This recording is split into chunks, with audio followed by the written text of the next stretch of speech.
Assalamualaikum warahmatullahi taala wabarakatuh. Selamat sejahtera. Salam reformasi, salam perjuangan. Salam pasik, salam kekal tegang kepada geng-geng yang berada di menonton saya dan mengintai saya daripada jauh. Kan, yang tak masuk dalam ni mungkin mengintai daripada jauh. Tolong share tuan-tuan. 830 orang mata memandang, 2-3 orang je share. Kesian saya. Share dalam Facebook ke, dalam TikTok ke, dalam WhatsApp ke, dalam apa saja aplikasi, tolong share tuan-tuan. Tak salah, tak rugi, tak ada orang kata makan modal, orang kata kan, tak perlu keluar modal, tak perlu keluar duit nak share live kita ni. Tuan-tuan juga boleh tap kan, klik button love, button like, button apa semua tu button yang ada dekat ni. Bila kita klik, kita like, itu kaedah untuk kita nak bagi tahu bahawa live itu aktif. Sebenarnya. Jadi lebih ramai orang melihat. Kadang-kadang orang bertanya pada saya, macam mana Iswardi saya nak membantu live Iswardi ni? Tak perlu bantu banyak. Macam saya kata tadi, share, like, subscribe. Lepas tu tap love, tap like, komen. Kan? Komen-komen yang baik, yang membina. Kalau komen-komen yang tak baik, yang membina pun silakanlah.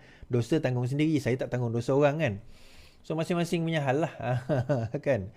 Sila pertimbangkan untuk tekan butang subscribe, like, komen dan share. Serta aktifkan lonceng notifikasi anda agar tidak ketinggalan dengan video-video terbaru dari channel ini. Habis kat situ. Okey, ni kes Najib dulu. Kita bawa kes Najib. Tak nampak bukti 120 juta USD dalam akaun Najib dikembalikan ke Tanore. Pakar pemulihan aset rentas sempadan yang berpengkalan di Kepulauan Cayman memberi keterangan bahawa dia tidak melihat bukti bahawa dana 120 juta USD yang mengalir ke dalam akaun bekas Perdana Menteri Najib Razak telah dikembalikan kepada Tanor Finance Corporation. Menteri memberi keterangan melalui Zoom dari Kepulauan Cayman petang ini. Angela Backhouse memberitahu Mahkamah Tinggi Kuala Lumpur demikian semasa pembicaraan kes SRC International berjumlah 1.18 bilion atau 5.5 bilion terhadap Najib. Ini kes lain Yang 1MDB lain, SRC yang 250 juta lain, yang ini 5.5 bilion ni kes lain. Semasa pembicaraan di hadapan Hakim Ahmad Fairuz, saksi bagi plaintiff SRC berkata, dia juga tidak melihat bukti bahawa 120 juta itu merupakan sebahagian daripada 620 juta yang mengalir keluar dari akaun Najib ke Malaysia, di Malaysia ke akaun Tanor di Singapura. Dia menjawab soalan semasa pemeriksaan balas oleh Peguam Najib, Havinder Rajit Singh, yang menegaskan bahawa 120 juta itu merupakan sebahagian daripada 620 juta yang dikembalikan. Havinder Rajit berkata, saya akan mencadangkan kepada anda bahawa dana 120 juta telah dikembalikan kepada Tanor melalui penebusan. Backhouse kata, saya tidak melihat apa-apa yang dikembalikan. Saya tidak melihat 120 juta dikembalikan. Anda nampak 620 juta tu kan? Kata Peguam Najib. Saya mencadangkan kepada anda bahawa 120 juta dalam akaun Najib adalah sebahagian daripada 620 juta yang kembali ke Tanor pada 2013. Backhouse kata, saya tidak melihat bukti itu. Antara pelepasan yang diminta oleh SRC melalui tuntutan mahkamah ialah Najib membayar balik 120 juta US dollar dana firma milik kewangan diperbadankan yang didakwa dimasukkan ke dalam akaun bekas Perdana Menteri. SRC juga menyaman Najib untuk pembarian balik 4 bilion pinjaman daripada KWAP kepada syarikat itu yang didakwa telah diselewengkan. Sementara itu, Backhouse memberi keterangan bahawa dia tidak pasti sama ada ahli perniagaan dalam buruan Low Tech Joe berada di belakang beberapa entiti luar pesisiran dalam penyelewengan 4 bilion. Dia berkata kebanyakan entiti luar pesisiran ini kemudian seorang lagi buruan, Eric Tan, sebagai pemilik beneficiary-nya. Eric Tan Jolo. Dia kemudian disoal siasat oleh Havinder Rajit sama ada Low terlibat dalam entiti luar pesisiran ini. Saya tidak pasti Low adalah individu yang mengawal segala-galanya, kata Backhouse. Laporan DOJ mendakwa Low dan beberapa sekutunya seperti Tan terlibat dalam penyelewengan wang daripada SRC dan 1MDB melalui penggunaan beberapa entiti luar pesisiran seperti Blackstone Asia Real Estate, Partner and Blackmore Commodities Global Limited.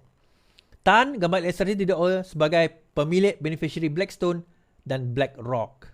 Backhouse memberi keterangan bahawa analisisnya terhadap dokumen yang diberikan kepadanya oleh PricewaterhouseCoopers dalam kapasitinya sebagai pelidikuasi entiti luar pesisiran menunjukkan Tan sebagai pemilik berdaftar firma berkenaan dan bukannya Low.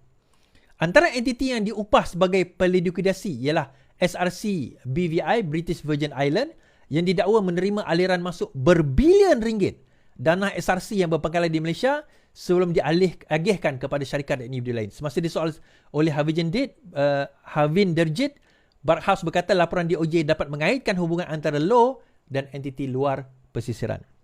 Dia kata Barkhouse berbeza berbanding analisanya kerana ditahat kepada analisa dokumen keuangan yang ada padanya.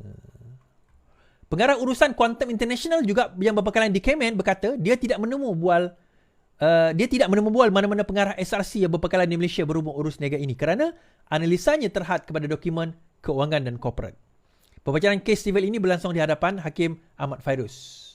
Dalam tindakan sivil itu, SRC mendakwa bekas Perdana Menteri dan juga Menteri Keuangan Najib telah melakukan penipuan pelanggaran tugas sebagai penasihat emeritus syarikat ketika itu. Dakwaan SRC dikaitkan dengan penyalahgunaan 4 bilion pinjaman yang diterima daripada KWAP, kumpulan wang amanah pencen. KWAP ni kumpulan wang amanah pencen 2011 dan 2012. Melalui tuntutan mahkamah itu, SRC menuntut ganti rugi, am dan taladan serta faedah kos yang difikirkan sesuai oleh Mahkamah Sivil. SRC memohon pengisytiharan bahawa Najib perlu bertanggungjawab untuk mengambil kira kerugian firma MOF Incorporated akibat dakwaan pelanggaran tugasnya. Pelantik juga memohon perintah supaya Najib membayar balik kerugian 1.18 bilion US dollar serta membayar balik 120 juta US dollar yang didakwa diterima bekas Perdana Menteri itu. Berbeza dengan kes SRC sebelum ini, kes SRC sebelum ini adalah kes kriminal, kan, melibatkan 250 juta dan Najib sudah didapati bersalah, dipenjarakan 12 tahun, dikurangkan kepada 6 tahun dan 210 juta denda dikurangkan kepada 50 juta ringgit denda.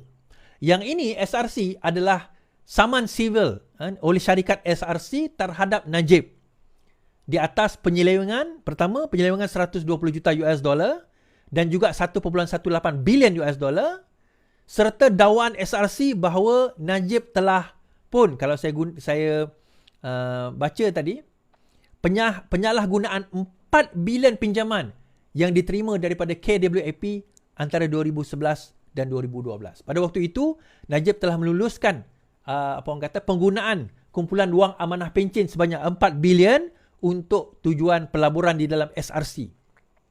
SRC mendakwa bahawa wang tersebut tidak dapat atau tidak diterima dalam jumlah yang sepenuhnya. So, kes ini masih berjalan dan kita tunggu nanti apa kata mahkamah. Right.